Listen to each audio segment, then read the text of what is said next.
తెనాల్లో మున్సిపల్ కార్మికులు, పారిశుద్ధ కార్మికులు మీరు చేస్తున్న శిబిరం ఏర్పాటు చేసిన తర్వాత మీరు 8 రోజుల నుంచి చేస్తున్న ఈ సమ్మెలో భాగంగా రాష్ట్ర వ్యాప్తంగా వాస్తవ పరిస్థితి చెప్పాలంటే ప్రతి ఒక్కరిలో కూడా ఒక అలజడి సృష్టించే విధంగా మీరు ఒక నిర్ణయం తీసుకున్నారు. ఎందుకంటే ప్రభుత్వాలు స్పందించాల్సిన బాధ్యత, అటువంటి ఆలోచన ప్రతి పాలకుడికి ఉండాలి. మనం మున్సిపల్ కార్యాలయం ముందు ఈరోజు ఈ విధంగా దీక్షలో కూర్చుంటున్నామంటే పట్టణం మొత్తం కూడా మీపైన ఆధారపడి ఉంటుంది. పారిశుద్ధ్యం విషయంలో కానివ్వండి, ఎటువంటి సేవా కార్యక్రమాల్లోనే కానివ్వండి, మీ బాధ్యతలు మీరు నిర్వహిస్తున్నా, మీ కర్తవ్యం మీరు నిర్వహిస్తున్నా కూడా స్పందించలేని ముఖ్యమంత్రి ఉన్నప్పుడు, ప్రభుత్వం ఉన్నప్పుడు మీరు చేయగలిగేది ఇటువంటి శిబిరం ఏర్పాటు చేసి ప్రతి ఒక్కరిలో కూడా ఒక చైతన్యం వచ్చే విధంగా, కొంతవరకైనా కొంచెం జ్ఞానం కలిగి స్పందించే మనస్తత్వం వస్తున్న భావన తప్ప అంతకన్నా మీరు ఏం పోరాడగలుగుతారు చెప్పండి. ఎందుకంటే పూర్వకాలం నుంచి పాదయాత్రలు చేశామని చెప్పుకునే మహానుభావులు ఎవరైతే ఉండేవాళ్ళు, వాళ్ళందరూ ఆ రోజుల్లో ప్రజలతో పాటు నడుచుకుంటూ రోడ్లపైన తిరిగితే సమస్యలపైన అవగాహన వస్తుంది, తెలుస్తుంది మనకి సమస్యలు అని చెప్పి వాళ్ళు పాదయాత్రలు చేసేవాళ్ళు. కానీ ముఖ్యమంత్రి మాత్రం ఆయన ఆ రోజున తలపెట్టిన పాదయాత్ర కేవలం అబద్ధాలు చెప్పడానికి, మోసం చేయడానికి. ఇప్పుడు పద్మ గారు చెప్తున్నారు, ఇక్కడి నుంచి పాపం ముందేమో విఎస్ఆర్ కాలేజ్ వరకు ఆయనతో పాటు నడుద్దాం అనుకుందంట. ఎంతో ఉత్సాహంగా విఎస్ఆర్ కాలేజే కాదు నందివెల్లూరు నడిచెళ్దామని పాప ఆమె ఆ రోజున. సో ఆమె దగ్గర విన్న ఈ సమస్యల పైన రాగానే నేను వారం రోజుల్లోనే ఈ సమస్య పరిష్కారం నేను చేసేస్తాను ముఖ్యమంత్రి అయిన తర్వాత అని జగన్మోహన్ రెడ్డి గారు అబద్ధాలు చెప్పడం, ప్రభుత్వంలో వచ్చిన తర్వాత బాధ్యత లేకుండా, అసలు నిజంగా వాస్తవం చెప్పాలంటే ఈ రోజున పారిశుద్ధ కార్మికుల పరిస్థితి, మున్సిపల్ ఎంప్లాయీస్ పరిస్థితి రాష్ట్రంలో చాలా మంది ఇబ్బంది పడుతున్నారు. ఇది ఇప్పుడు కాదు, దాదాపు 1-2 సంవత్సరాల నుంచి మాకు కూడా చాలా సందర్భాల్లో పవన్ కళ్యాణ్ గారికి, జనసేన పార్టీకి వాళ్ళు వచ్చి రిప్రజెంటేషన్స్ ఇచ్చి వాళ్ళకున్న సమస్యల పైన చెప్పుకుంటూ వచ్చారు. కానీ ఎక్కడ కూడా స్పందించాల్సిన బాధ్యత ఉందని ప్రభుత్వం నుంచి ఎవరు కూడా ముందుకు రాలేదు. అది చాలా పొరపాటు. ఇప్పుడు మీరు లేవనెత్తిన ఈ డిమాండ్స్ ఏవైతే ఉన్నాయో అందులో ఒకటి మాత్రం మీకు స్పష్టంగా చెప్పగలుగుతున్నాను. 2 ప్రధానమైన సమస్యలు నేను ఇప్పుడే మాట్లాడినప్పుడు నాకు అర్థమైంది. ఆరోగ్యం గురించి. ఆరోగ్యం అనేది ఒక ప్రాథమిక హక్కు, ప్రతి ఒక్కరు కూడా కోరుకునేదే అది. మనం ప్రతిరోజు ప్రభుత్వంలో ఒక ఎంప్లాయీగా ఉన్నా, ఒక పౌరుడుగా ఉన్నా, మన దేశంలో మనకి సరైన ఆరోగ్య అవసరాలు ఉన్నప్పుడు మనకి ఒక మంచి ఆసుపత్రులు, దానికి డాక్టర్లు, మందులు ఇవి ఏర్పాటు చేయాల్సిన బాధ్యత ప్రతి ఒక్కరికి ఉంటుంది. ఈఎస్ఐ హాస్పిటల్ అనేది దేనికోసం? అది ఎంప్లాయీస్ కోసం, ఒక రక్షణ ఇచ్చే విధంగా. ఎంత డబ్బు ఖర్చు అయినా సరే ఈఎస్ఐ హాస్పిటల్లో మీరు కార్డు చూపించుకుంటే ఆ ఎంప్లాయీ కార్డు మీకు అన్ని విధాలుగా ఆరోగ్య సమస్యలు లేకుండా వర్తించేటట్టు వాళ్ళు ఏర్పాటు చేసేవాళ్ళు. ఇదంతా ఎందుకు? అసలు మనకి ఇక్కడ వెనకాల మనం కట్టుకున్న ఈ అద్భుతమైన గాంధీ మార్కెట్ కాంప్లెక్స్లో ఆ రోజు మీ అందరి కోసం ఒక కళ్యాణ మండపం ఏర్పాటు చేసాం 5వ అంతస్తులో ఉచితంగా. మన మున్సిపాలిటీలో పనిచేస్తున్న ప్రతి కార్మికుడికి వాళ్ళ బిడ్డల పెళ్లిలో లేకపోతే చిన్న చిన్న ఫంక్షన్స్ ఏమైనా చేసుకోవాలనుకుంటే వెనకాల మొత్తం మీకు ఇదే బిల్డింగ్లో ఉచితంగా మీకు ఆ రోజున కళ్యాణ మండపం లాగా కూడా ఏర్పాటు చేద్దామని ఆ రోజు నిర్ణయించుకున్నాం. కానీ దాని తర్వాత పట్టించుకున్న వాళ్ళు ఎవరు లేరు. అద్భుతంగా కట్టాం మనం ఈ కాంప్లెక్స్. ఈరోజు దాని పరిస్థితి ఏంటి? అదేవిధంగా సిపిఎస్ రద్దు గురించి ఆయన చెప్పాడు. ఏమైపోయింది? ఎందుకు దాని గురించి స్పందించడం లేదు? ఆర్థికంగా ఇబ్బందులు ఉంటాయనే విషయం తెలియదు ఇతనికి.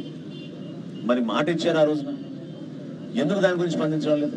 కనీస వైద్య సదుపాయాలు ఈ రోజున ప్రభుత్వం నుంచి మనం చక్కటి వైద్యశాల ఉంది మనకి గుంటూరు జిల్లాలో మనందరం గర్వపడే విధంగా మనకి తెనాల్లో తల్లి పిల్లల హాస్పిటల్ ఉంది, ప్రభుత్వ జనరల్ హాస్పిటల్ ఉంది. దాన్ని ఇంకా ఆధునీకరణ చేయాల్సిన బాధ్యత పోయి ఉన్నదాన్ని కూడా నిర్వీర్యం చేసేస్తున్నారు. అసలు మనకి మున్సిపాలిటీలో మనకి ప్రత్యేకంగా మనకున్న నిధులు ఈరోజు ఏ విధంగా ట్యాక్సులు పెంచాం? చెత్త పన్ను విషయం గురించి మీరు అందరూ కూడా ఎన్ని అవమానాలు గురయ్యారు. ఏ ఇంటికి వెళ్ళినా మిమ్మల్ని నిలదీస్తున్నారు కదా చెత్త పన్ను గురించి ఏంటని. ఏ షాప్కి వెళ్ళినా కూడా మిమ్మల్ని ప్రశ్నిస్తున్నారు కదా. మరి ప్రభుత్వం మీ దగ్గర సమకూర్చిన నిధుల్ని ఎందుకు మరొకసారి అందరికన్నా ముందు చూసుకోవాల్సిన బాధ్యతగా మన ఎంప్లాయీస్ బాగుంటే వాళ్ళు ఇంకా బాగా పనిచేస్తారు. పారిశుద్ధ్య విషయంలో కానివ్వండి, పౌరులకు అందించే సేవల్లో కానివ్వండి ఇంకా ముందు తీసుకెళ్ళగలుగుతారు. సిఐటి నుంచి ఈరోజు రాష్ట్ర వ్యాప్తంగా 80 మున్సిపాలిటీలు చేస్తూనే ఉంటున్నారు. ఇంకా బ్యాలెన్స్ 43 మున్సిపాలిటీస్ కూడా త్వరలో ఇందులో చేరుతాయన్నాను. రేపటి నుంచేనా? ఓకే. సో ఈ 123 మున్సిపాలిటీల్లో కూడా మీరందరూ సమ్మెకి దిగితే ప్రజల సంగతి ఏంటి? ఎందుకు దీని గురించి మీరు స్పందించడం లేదు? ఖచ్చితంగా ఆరోగ్యపరమైన సమస్యలు వస్తాయి. ఈ రోజున వాస్తవ పరిస్థితులు ఏంటంటే ఎక్కడ కూడా ఇన్ఫ్రాస్ట్రక్చర్ లేదు, కనీస మౌలిక సదుపాయాలు లేదు, రూపాయి ఖర్చు పెట్టలేదు. వీళ్ళకి రోడ్డు పైన కానీ డ్రైన్ పైన కానీ కొత్త యంత్రాలు కొనడంలో విషయంలో కానీ ఎక్కడ కూడా వెళ్ళలేదు. అన్నీ ఎక్కడ చూసినా స్కామ్లు. ఏదో ట్రాక్టర్లు కొన్నారు, ఆటోలు కొన్నారు, అది కూడా ఒక స్కామ్ గానే మారిపోయింది. ఇప్పుడు ఆటో డ్రైవర్ల గురించి కూడా మీరు చెప్తున్నారు క్లాప్ విషయంలో. మరి ఎందుకు స్పందించడం లేదు నాకు అర్థం కావడం లేదు. ప్రభుత్వం నుంచి తీసుకొచ్చింది వాళ్ళే, ఆ పథకం ప్రజల్లోకి తీసుకొచ్చింది ఈ ప్రభుత్వం, కానీ స్పందించే మనస్తత్వం లేదు వీళ్ళకి. మిమ్మల్ని అందరం కూడా నేను కోరేది ఏంటంటే దయచేసి అర్థం చేసుకోండి. మీరు కూడా ప్రభుత్వం నడిపించడం అనేది అంత సులభమైన పని కాదు. ఆర్థికంగా కొన్ని ఇబ్బందులు ఉంటాయి, కానీ మీకు ఆ మాత్రం మర్యాద ఇవ్వకుండా పిలిచి ఒకసారి మీతో కూర్చొని చర్చించి ఏ విధంగా మనం కొన్ని అంశాలపైన మీరు లేవనెత్తిన కొన్ని అంశాలు, ఈ 5 అంశాలు ఉన్నాయో ఈ 5 అంశాలని ఏ విధంగా మనం పరిష్కారం చేసుకోగలుగుతామని ప్రభుత్వం నుంచి స్పందించకపోతే మాత్రం మీరందరూ కూడా ఆలోచించుకోవాలి. ఎందుకంటే మీరు కూడా నమ్మకంతో ఈ ప్రభుత్వానికి మీరు ఓట్లు వేసారు, నిలబెట్టారు. లేకపోతే ఇంత అధిక సంఖ్యలో వీళ్ళకి మెజారిటీ వచ్చేది కాదు. రాష్ట్ర వ్యాప్తంగా అందరూ నమ్మారు ఏంటంటే జగన్మోహన్ రెడ్డి గారి ప్రభుత్వం అద్భుతంగా చేస్తుంది కార్యక్రమాలను నమ్మారు వీళ్ళు. కానీ ప్రతి వర్గాన్ని దెబ్బకొట్టారు. ఈరోజు అంగన్వాడీ మహిళల పాపం వాళ్ళ కేంద్రాలు మూసేసి వాళ్ళు రోడ్లపైన వచ్చి కూర్చున్నారు. మీరు పారిశుద్ధ కార్మికులుగా, మున్సిపల్ ఎంప్లాయీస్గా మీరు రోడ్డు మీద వచ్చి నిలబడ్డారు. ఇంతకుముందే ఇంకో శిబిరానికి వెళ్ళాం. లాయర్లు అక్కడ ముందుకు వచ్చి కొత్త చట్టాలు ఏదైతే విరుద్ధంగా తీసుకొస్తున్నారో రాజ్యాంగానికి విరుద్ధంగా దాని గురించి కూడా పోరాడుతున్నారు. ప్రతి రంగాన్ని ఇబ్బంది పెట్టారు. దాన్ని మీరు గుర్తించాలి.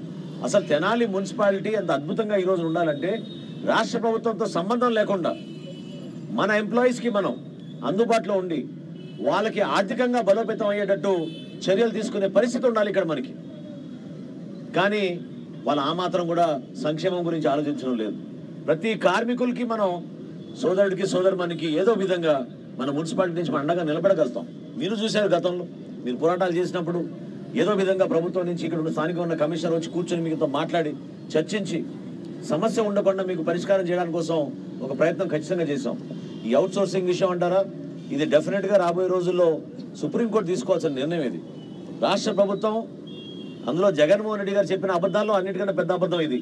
ఎందుకంటే మీతో పాటు వాలంటీర్లందరినీ కూడా రాష్ట్ర వ్యాప్తంగా 3 లక్షల మందికి కూడా ప్రభుత్వ ఉద్యోగాలు వస్తాయని చెప్పి నమ్మించారు. వీళ్ళని 5,000 రూపాయలతో పనిచేపిస్తున్నారు ఈ రోజున వాళ్ళందరినీ కూడా. కానీ సుప్రీంకోర్టు గైడ్ లైన్స్ మేరకు మిమ్మల్ని అందరినీ కూడా అవుట్ సోర్సింగ్ ఎంప్లాయీస్ని పర్మనెంట్ చేయడానికి దానికి విధి విధానం ఉండాలని చెప్పి చాలా స్పష్టంగా చెప్పారు.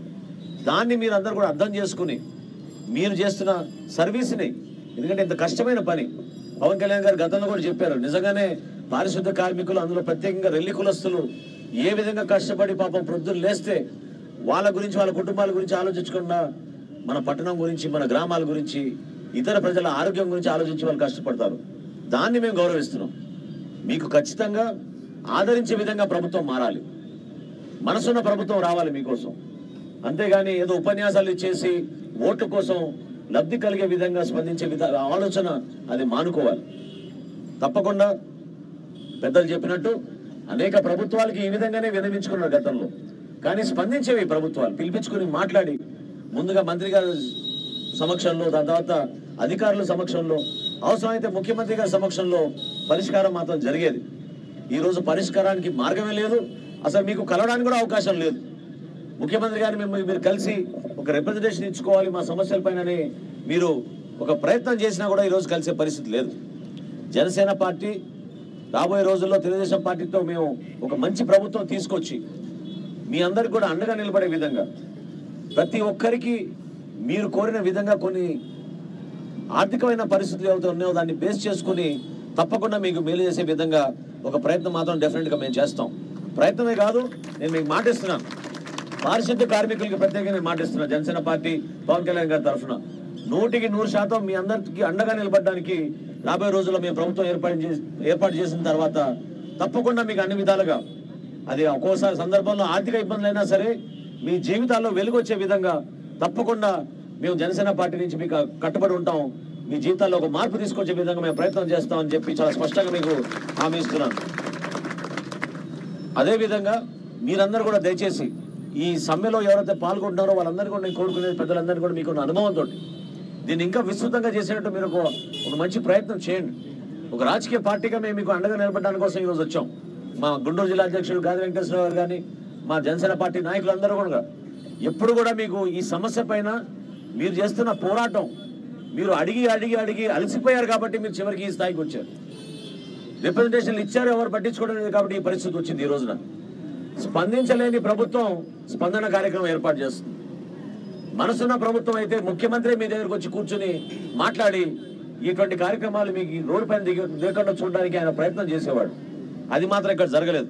రాష్ట్ర వ్యాప్తంగా మీరు చేస్తున్న ఈ ఆందోళన మీకు రావాల్సిన బెనిఫిట్స్, అది ఆరోగ్యపరమైన బెనిఫిట్స్ కానివ్వండి, రిటైర్మెంట్ బెనిఫిట్స్ కానివ్వండి, లేదా వేతనాల విషయంలో కానివ్వండి, తప్పకుండా కూర్చొని చర్చించుకుని ఒక సమగ్రమైన ఆలోచనతోటి ప్రతి కుటుంబానికి ప్రతి ఎంప్లాయీకి న్యాయం చేసే విధంగా ప్రభుత్వాలు నిలబడాలి. అటువంటి ప్రభుత్వం కోసమే మేము రాబోయే రోజుల్లో ముందుకెళ్ళి స్థాపించబోతున్నాం. తప్పకుండా చంద్రబాబు నాయుడు గారి నాయకత్వంలో, పవన్ కళ్యాణ్ గారి నాయకత్వంలో మీకు రాబోయే రోజుల్లో డెఫినెట్ గా మీకు మేలు జరుగుతుంది. ఇటువంటి సమస్య రాకుండా చూసుకునే బాధ్యత మాలాంటి వాళ్ళు కూడా మేము నిలబడతాం మీకోసం అని చెప్పి చాలా స్పష్టంగా మీకు చెప్పుకుంటూ జనసేన పార్టీ తరఫున ఇంకోసారి మీకు హామీ ఇస్తున్నాను.